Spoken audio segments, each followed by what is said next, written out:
Student, शास्त्रीय शिक्षण संकुल के इस ऑनलाइन वीडियो में मैं आपका एक बार फिर से स्वागत करती हूँ। आज हम पढ़ेंगे कक्षा 6 का सामाजिक विज्ञान। लेसन पढ़ेंगे 6। छठा लेसन है मौर्य युग। मौर्य युग में कौन कौन से राजा हुए, उनकी क्या क्या उपलब्धियाँ थीं, इसके बारे में बताया जाएगा। तो कौन से थे? चंद्रगुप्त और सम्राट अशोक। ये दो फेमस उस समय के प्रसिद्ध राजा हुए, इनके बारे में हम पढ़ेंगे। रविवार का दिन होने के कारण सोसाइटी के सभी बच्चे क्रिकेट खेलने के लिए मैदान में इकट्ठे हुए थे। भव्य और जल्प ने टीम बनाई। बैटिंग या बॉलिंग निश्चित करने के लिए सिक्का उछाला। जल्प बोला किंग। सिक्का हवा में से जमीन पर गिरा। किंग अर्थात जल्प ने बैटिंग मांग लिया। बगल में खड़ा हेतांश बोला, सिक्के पर बनी सिंह की आकृति कहाँ से ली गई है? भव्य ने उसे समझाया, सिक्के पर दी गई सिंह की आकृति अर्थात किंग, सारनाथ के विशाल स्तंभ पर यह सिंह की आकृति स्थापित है। इस स्तंभ को मौर्य वंश के सम्राट अशोक द्वारा निर्माण करवाया गया था। भारत ने इसे राष्ट्रीय प्रतीक का रूप में स्वीकार किया है।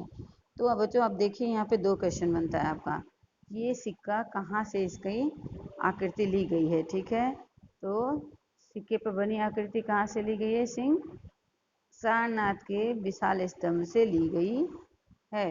किसने बनाया? इसका निर्माण अशोक ने करवाया। और क्या है? तो ये राष्ट्रीय प्रतीक के रूप में स्वीकार किया जाता है।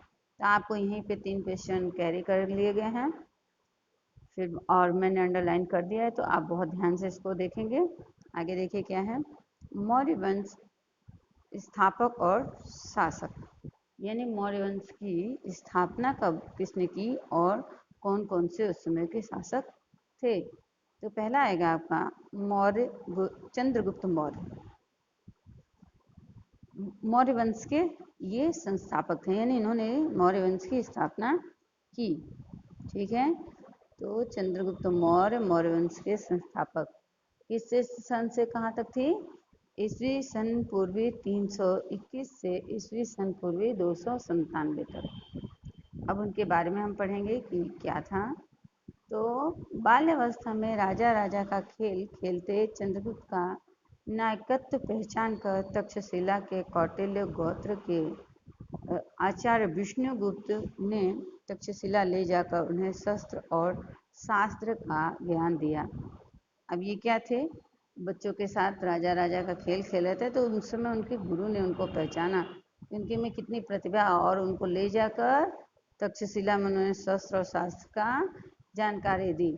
चाणक्य के प्रशिक्षण और मार्गदर्शन से चंद्रगुप्त मौर्य ईस्वी सन 321 में नंद वंश के अंतिम सम्राट धनानंद को हटाकर मगध की गद्दी संभालकर मौर्य साम्राज्य की स्थापना की। ठीक है, आप लिखेंगे। इसीलिए कहा जाता है कि यहाँ गुरु का स्थान बहुत मान्य होता है। गुरु अगर किसी को सीख देता है और अगर शिष्य उतना अच्छा है तो वो कुछ भी बन सकता है, कुछ भी कर सकता है। ठीक है, इसलिए आप लोग आगे देखिए क्या लिखा है कि चाणक्य के प्रशिक्षण और मार्गदर्शन से चंद्रगुप्त मौर्य ने ईस्वी सन पूर्वी 321 में नंद वंश के अंतिम सम्राट, जो नंद वंश का अंतिम सम्राट कौन था? घनानंद। नंद वंश का अमृत सम्राट तो है घनानंद था, उसको हराकर मगध की गद्दी संभालकर मौर्य वंश की स्थापना की। चाणक्य की राजनीति और प्रशासनिक क्षेत्र की कुशलता का चंद्रगुप्त ने पूर्ण लाभ लिया। चाणक्य द्वारा लिखे गए अर्थशास्त्र। अब चाणक्य ने कौन सी बुक लिखी है? अर्थशास्त्र। ये आपके छोटे छोटे क्वेश्चन है। ठीक है, आप इसको देखेंगे, मैं इसीलिए अंडरलाइन करती रहती हूँ, आप उसको ध्यान से देखें। तो चाणक्य के द्वारा लिखी गई अर्थशास्त्र नाम के ग्रंथ में से उस समय की राजनीतिक, आर्थिक और सामाजिक जीवन की जानकारी मिलती है। चंद्रगुप्त की सभी सिद्धियों में चाणक्य की कूटनीति मार्गदर्शन का बड़ा महत्व था। ग्रीक राजा सेलुकस, कौन थे सेलुकस? ग्रीक के राजा।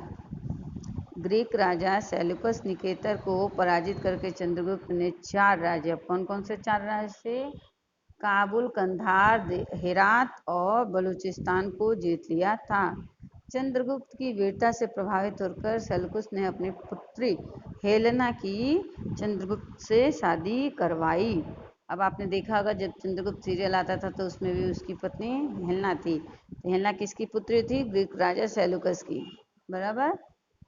अब फिर उसने क्या किया? अपने राजदूत मेगस्थनीज को उनके दरबार में भेजा। ठीक है। पाटलिपुत्र में निवास दौरान मेगस्थनीज द्वारा लिखी गई इंडिका, अब जो पुस्तक लिखी गई थी मेगस्थनीज द्वारा, उस पुस्तक का नाम था इंडिका। ठीक है, देखो मैंने अंडरलाइन कर दिया है, इसलिए इसको ध्यान से एक एक वर्ड को देखना। मेगस्थनीज द्वारा लिखी गई पुस्तक का क्या नाम है? इंडिका। में से मगध साम्राज्य की राजधानी और उसकी प्रशासनिक व्यवस्था की आधारभूत जानकारी मिलती है। अब उनका राज्य विस्तार कहाँ से कहाँ तक था, तो देखें। चंद्रगुप्त ने अपनी वीरता और चाणक्य की राजनीतिक कुशलता से अपनी सत्ता का प्रसार भारत के अन्य प्रदेशों में किया। पूरे भारत में एक सार्वभौमिक सत्ता स्थापित करने का प्रयास किया। अब उनका क्या क्या था कि सभी को एक समान हो और ऐसे राज्य की स्थापना करने की कोशिश की। अब उत्तर में, अब यहाँ से स्टार्ट होता है इनका राज्य का विस्तार। तो देखें कहाँ से कहाँ तक है। देखें, उत्तर में अफगानिस्तान, पेशावर, कंधार से लेकर पूर्व में बंगाल तक शासन किया। पश्चिम भारत पर भी उनकी सत्ता थी।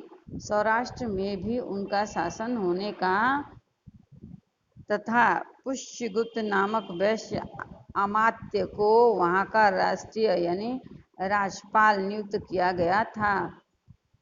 यह प्रमाणों से पता चलता है कि सौराष्ट्र में स्थित गिरिनगर यानी जूनागढ़ के गिरनार पर्वत से निकलने वाली नदियों पर बांध बनाकर पुष्यगुप्त ने सुदर्शन तालाब का निर्माण करवाया। अब क्या है?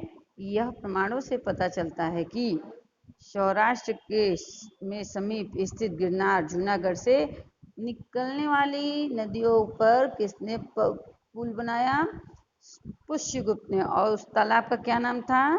सुदर्शन तालाब। ठीक है, तो किसने सुदर्शन तालाब बनाया? अगर ये क्वेश्चन किया जाए तो आप लिखेंगे कि पुष्यगुप्त ने। दक्षिण में कोणार्क, कर्नाटक, महाराष्ट्र आदि प्रदेश भी मगध साम्राज्य के एक भाग थे। वायव्य में लगभग पश्चिम गांधार, अफगानिस्तान तक प्रत्येक प्रदेश भी चंद्रगुप्त के सत्ता के अंतर्गत था। संपूर्ण भारत पर मौर्य साम्राज्य की सार्वभौमिक यानी एक जैसी सत्ता थी। अब ये जो है मौर्य साम्राज्य के मुख्य नगर और अभिलेखों वाले स्थान दिए गए हैं। यहाँ क्या दिया गया है कि उस समय के उनके क्या क्या, ये देखिए मौर्य साम्राज्य के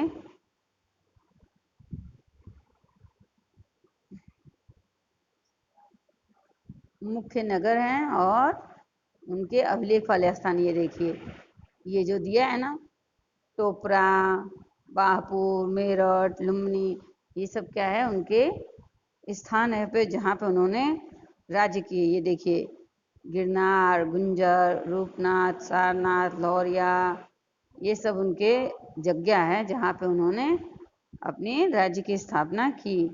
सोपारा, जौनगढ़, संतनजी, मस्की, ये सब उनके नाम है। पाटलिपुत्र, कलिंग। बराबर। तो आप इसको बस ऐसे ही मैप दिया गया है कि जिससे आपको पता चले कि उनके साम्राज्य के कहाँ तक विस्तार था। अगला वीडियो अगले पार्ट में होगा, अगले वीडियो दूसरे पार्ट में होगा। तब तक के लिए जय गायत्री।